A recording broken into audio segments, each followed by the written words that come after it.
All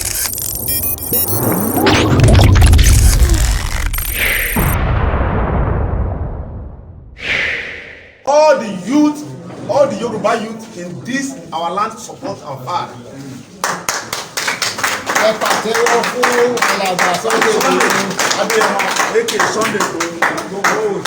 We are on support our father because we know this is our father, this is our real father, that he know that he know to fight for our rights in our land, to come and disturb our father, our farms, our sister. If you are meet any Fulani herdsman, we are ready to face him and destroy them. Starting from now. Of course. If any police attack us for that, we are ready for them. We are ready. Yoruba people ready to this country. We are ready to face the country that you don't have mercy for Yoruba. We have taken back our territory. Yesterday, we meet many, my father. I meet some, maybe like a 5-year-old boy, 6 years. There's no father. They don't have house to sleep. They don't have anything. If you see all this boy, small boy, they smoke India air. I swear. Oh my God, this country is finished. We don't want Nigeria anymore. We want Yoruba nation. And we are not fear anybody. We fear only God. Thank you. Enough is enough. Enough is enough. There's no going back.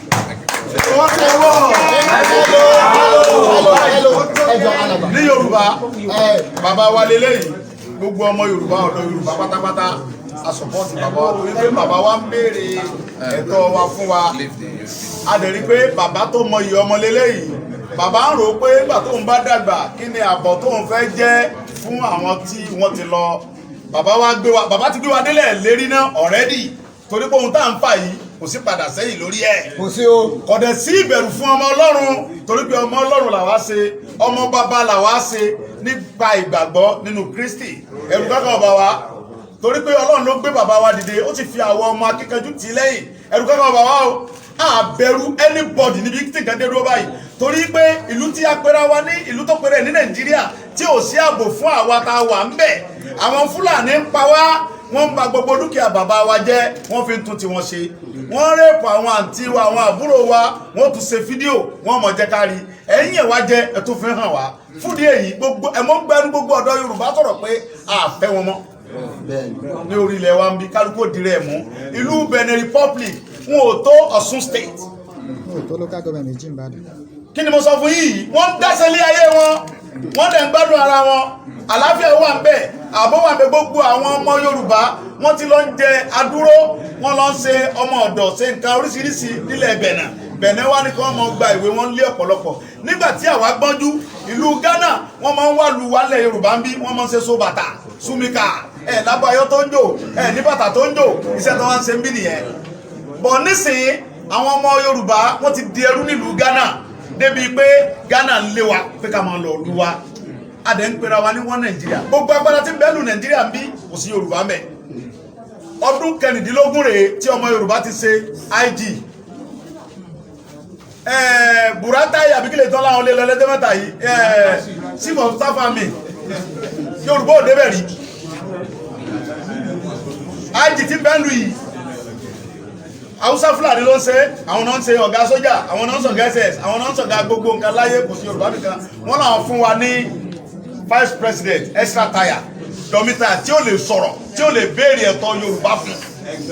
A dẹ̀ rí pé gbogbo àwọn bàbá wa tọ́jú olóṣèlú yìí wọ́n ń tà wá ni, wọ́n fi wá gba game, wọ́n fi wá ṣe business, wọ́n fi wá gba contract. So fún díẹ̀ yìí eléyìí tá à ń ṣe lẹ́nu yìí gbogbo àwọn ọba wa pátápátá látòrí Ọọ̀ni Aláàfin gbogbo ọba tí ń bẹ́lẹ̀ Yorùbá ni wọ́n ń bẹ́ ń bì báyìí. Ṣùgbọ́n bá tó bá fẹ́ sọ fún wa pé wọn ò sí ń bẹ̀ ó ṣe fídíò kí gbogbo Yorùbá rí. Gbogbo àwọn tó jẹ́ bàbá wa látòrí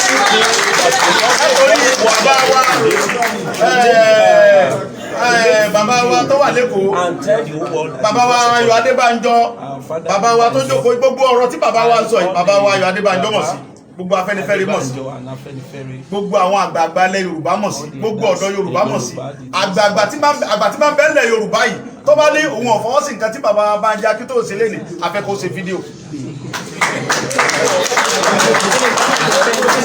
ohun tí a fẹ́ ni pé òmìnira fún Yorùbá ó sì ti bẹ̀rẹ̀ láti òní tí bàbá wa ti sọ̀rọ̀ tí bàbá wa ti pàṣẹ a sì nígbàgbọ́ yìí pé mímí ò lé mi bàbá kò dẹ̀ sí ẹnì kankan tí ó lè fa ọmọ Yorùbá kan ní aṣọ níbi tí ìdádẹ́rọ́ tí a bá ń gbọ́ nìkan yìí pé ọlọ́pàá kan tàbí sọ́jà kan tàbí SS kan ó fi ọwọ́ kan ọmọ Yorùbá kan yóò dògùn ni o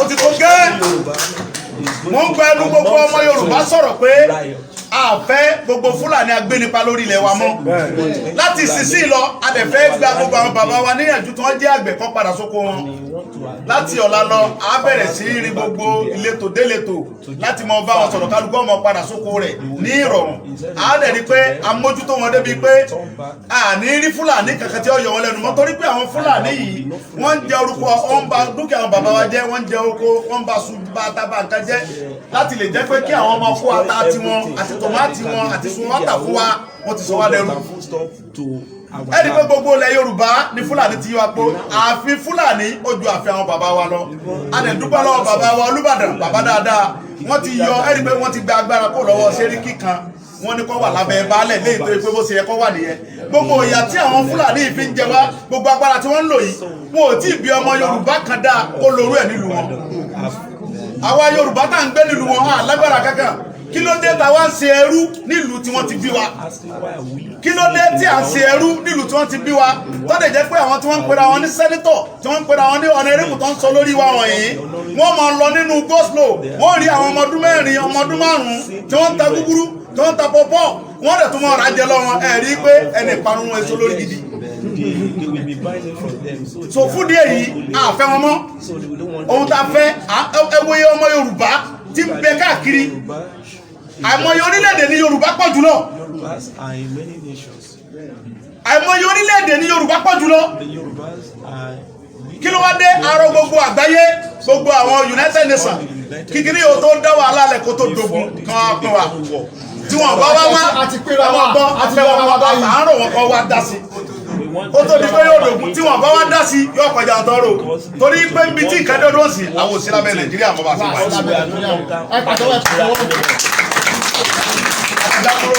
ẹ̀rọ ọ̀dẹ̀fà wá láti sọ̀rọ̀ àti kúrò ní abẹ́ kámọ́ lè sọ̀rọ̀ kámọ́ lè sun kámọ́ lè gbé à ń sunú lé wa ọkàn wa balẹ̀ à ń rìn lọ lórí ìrìn ọkàn balẹ̀ kí ló dé sẹ́rù ni wá ni àṣàyẹ wà àwọn olórí la sì yàn adè láàṣẹ mọ́ tí ń ka wa ní Èkó ń bí àbábá gbogbo àwọn tí ń sọ lórí mẹ́ Fúlàní ni wọ́n àfẹ́ wọn mọ́ pọ́ọ̀tì wa tá a ní pọ́ọ̀tì méjèèjì Fúlàní ní kọ̀ntró wa ń bẹ̀ àfẹ́ wọn mọ́ gbogbo airport wa ń bẹ̀ yẹn Fúlàní ní sọ lórí bẹ̀ àfẹ́ wọn mọ́ Seme bọ́dà àfẹ́ Fúlàní bẹ̀ mọ́ láti sísí lọ tí bàbá bá ti sọ̀rọ̀ tán àwọn ọmọ Yorùbá kẹfẹ tá a ṣe mítì á lọ sí gbogbo bọ́dà wálẹ̀ tí ráìsì ó lè mọ wọlé oúnjẹ ó lè mọ wọlé gbogbo ó lè mọ wọlé nírọ̀rùn ẹlọ́rùsẹ̀ náà ó ti tó gẹ́ gbogbo bọ́dà wa tí ìjọba Nàìjíríà láwọn tí à ń sọ fún ọ pé àṣìlábẹ́ ọmọ báyìí á lọ sí gbogbo ẹlẹ́ láti sí ìlọ fúnra wa gbogbo tẹ́ bá fẹ́ ṣe fún wa àwọn akẹ́ ti rẹ́dì fún yín mo ń gbọ́ ẹnu gbogbo ọmọ Yorùbá sọ̀rọ̀ ni o àwọn kan lè máa sọ pé ẹnu Yorùbá kò ẹnu wa kò ẹ má fọkàn sí o tẹ́ bá fẹ́ mọ̀ pé ẹnu wa kò ẹ̀yẹ ẹ̀fọwọ́ kan nìkan ẹ mọ̀ pé gbogbo àwọn ọba pátápátá níbẹ̀ lẹ́yìn wa ọba tó bá bọ̀ sí lẹ́yìn wa kọ́ lọ ṣe fídíò kárí kò ní mọ́júmọ́. kí ni mọ̀ràn yín bá ọmọ Yorùbá tó wà ní Haúsá kí ni mọ̀ràn yín bá ọmọ Yorùbá tó wà ní Haúsá.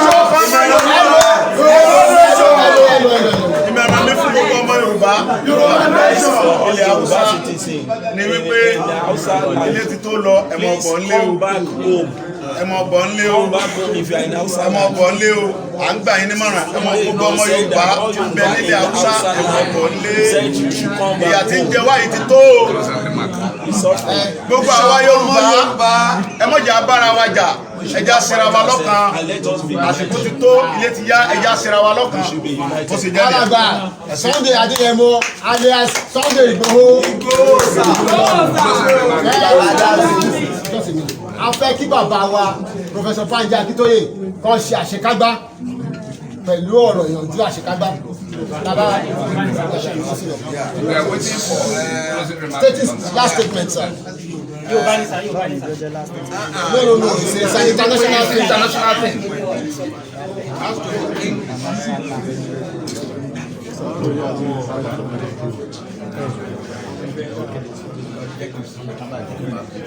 Yeah.